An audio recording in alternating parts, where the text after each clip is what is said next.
চলে যাব এখান থেকে, কেউ থাকবে না।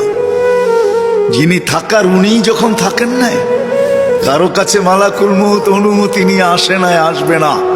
শুধু একজন মুহাম্মদুর রাসূলুল্লাহ সাল্লাল্লাহু আলাইহি ওয়াসাল্লামের কাছে মালাকুল মউত যখন আসছেন, তো আল্লাহ বলছে বন্ধুর কাছে অনুমতি নিয়ে ঢুকবে। অনুমতি দিলে ঢুকবে, নাইলে ফিরে আসবে। বন্ধু আমার, খবর তার অনুমতি ছাড়া যায় গর্জায় ঢুকা যাবে না। আমাদের কারো কাছে অনুমতি নিয়ে আসবে না, ওনার কাছে অনুমতি নিয়ে গেছেন। তারপরও বলছে শোনো, ঢুকার অনুমতি দিলেই কিন্তু হাত রাইখা দিবা না, আবার অনুমতি নিবা, রাখবা কি রাখবা না। বন্ধু যদি হ্যাঁ বলে তো রাইখো, যদি না বলে তো চলে আইসো।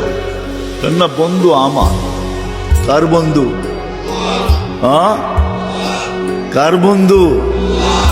হাবিবুল্লাহ।